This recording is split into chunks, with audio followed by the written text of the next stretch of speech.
Le sens du bonheur. Titre original: Think on these things. Chapitre 1. La fonction de l'éducation. Je me demande si nous ne nous sommes jamais posé la question du sens de l'éducation.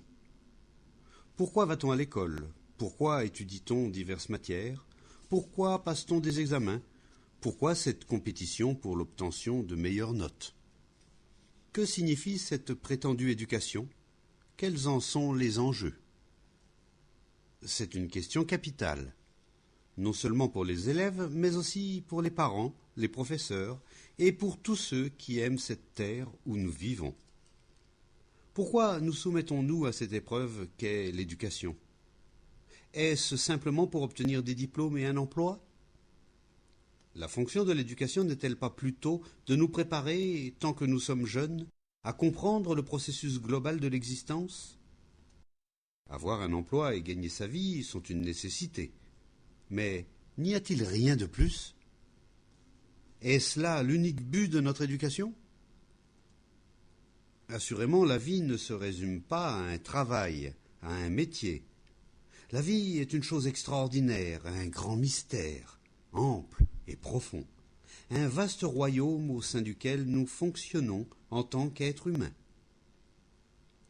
Si nous ne faisons que nous préparer à assurer notre subsistance, nous passerons totalement à côté de ce qu'est le sens de la vie. Or, comprendre la vie est beaucoup plus important que de passer des examens et d'exceller en mathématiques, en physique ou que sais-je encore. Donc, que nous soyons enseignants ou étudiants, l'essentiel n'est-il pas de nous demander pourquoi nous éduquons ou nous sommes éduqués? Et quel est le sens de la vie? N'est-elle pas extraordinaire? Les oiseaux, les fleurs, les arbres resplendissants, le firmament, les étoiles, les rivières et les poissons qui peuplent leurs eaux, c'est tout cela la vie. La vie, ce sont les pauvres et les riches. C'est la lutte incessante entre groupes, entre races, entre nations. La vie, c'est la méditation. C'est ce qu'on appelle la religion.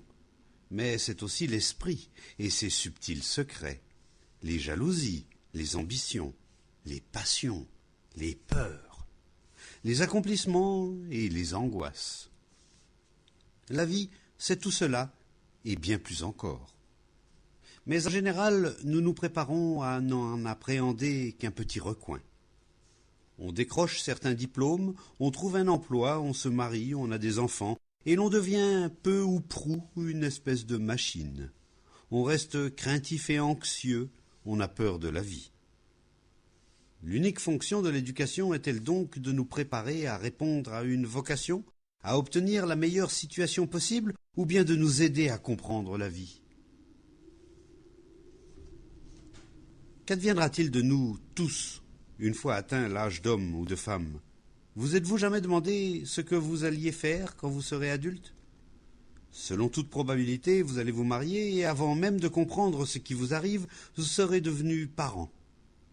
Vous serez alors ligoté à votre bureau ou à votre cuisine, où vous allez peu à peu dépérir.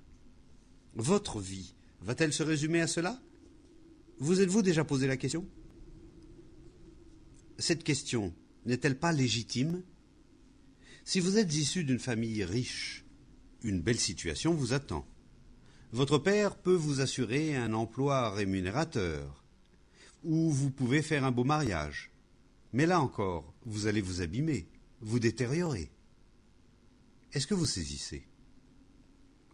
De toute évidence, l'éducation n'a de sens que si elle vous aide à comprendre ces vastes horizons de la vie, avec toutes ses subtilités, son extraordinaire beauté, ses joies et ses peines. Vous aurez beau décrocher des diplômes, des distinctions mentionnées sur vos cartes de visite, une très belle situation. Et après?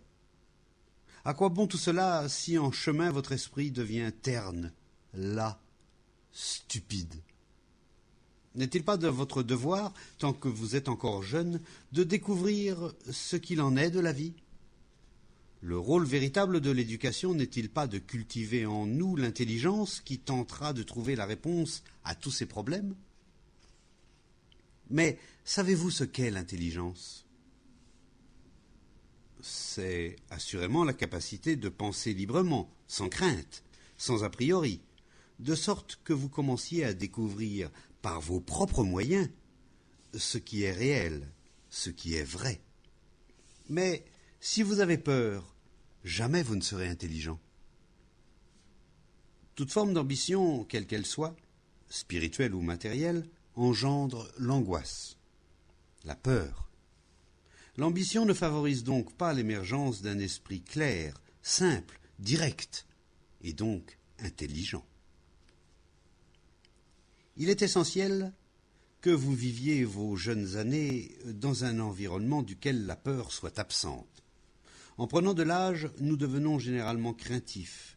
Nous avons peur de la vie, du chômage, des traditions, peur des voisins, des réflexions de notre conjoint, peur de la mort.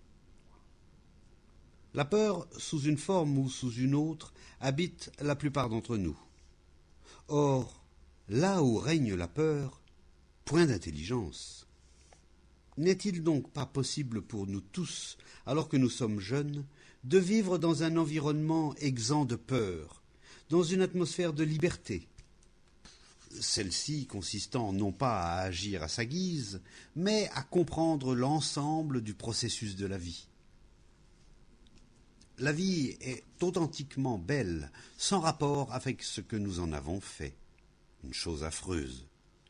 Et vous ne pouvez en apprécier la richesse, la profondeur, l'extraordinaire beauté que si vous vous révoltez contre tout, contre la religion organisée, contre la tradition, contre cette société pourrie d'aujourd'hui, afin de découvrir par vous-même, en tant qu'être humain, ce qui est vrai.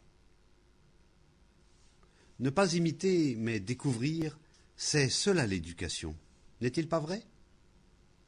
Il est très facile de vous conformer aux injonctions de votre société, de vos parents ou de vos professeurs. C'est un mode d'existence sans risque ni problème, mais qui n'est pas la vie, car il porte en germe la peur, la décrépitude et la mort.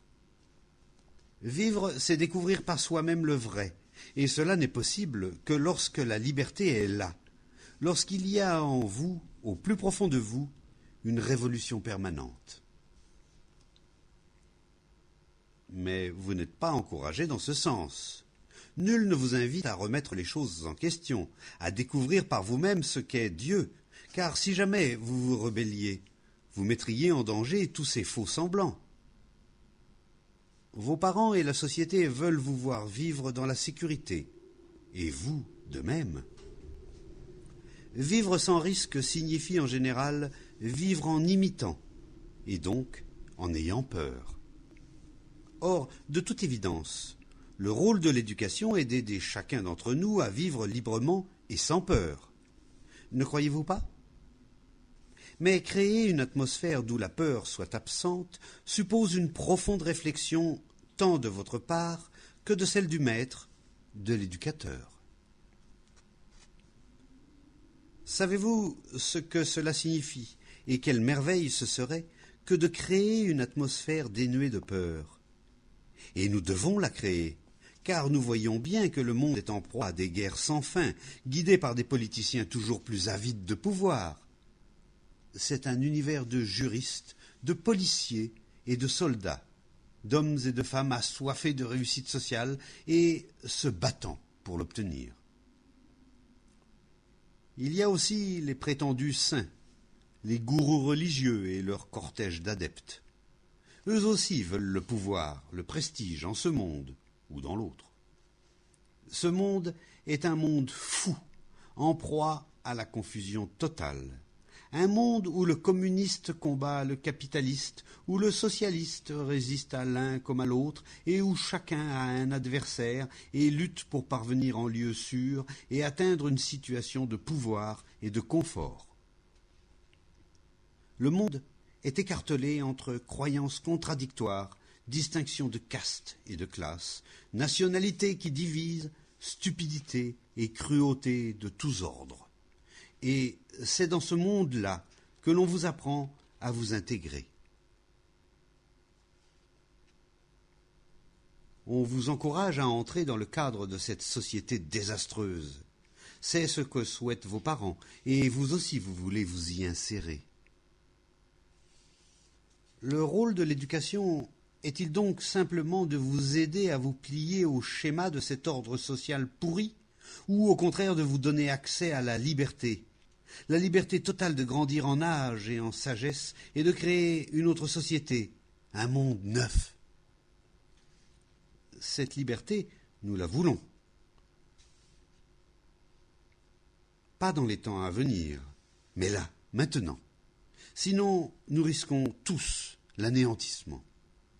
Nous devons, dans l'immédiat, créer une atmosphère de liberté afin que vous puissiez vivre et découvrir par vous-même ce qui est vrai, devenir intelligent et capable d'affronter le monde et de le comprendre au lieu de vous y soumettre, de sorte que, psychologiquement parlant, il y ait en vous, au plus profond de vous, un esprit de révolte permanent.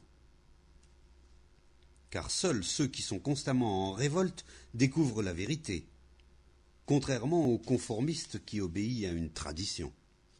Ce n'est qu'en étant perpétuellement en recherche, ce n'est qu'en observant sans cesse, en apprenant sans cesse, que vous trouverez la vérité, Dieu ou l'amour. Et vous ne pouvez ni chercher, ni observer, ni apprendre, ni être profondément conscient des choses si vous avez peur. La fonction de l'éducation est donc, assurément, d'éradiquer en soi et en dehors de soi cette peur qui détruit la pensée humaine, les rapports humains et l'amour.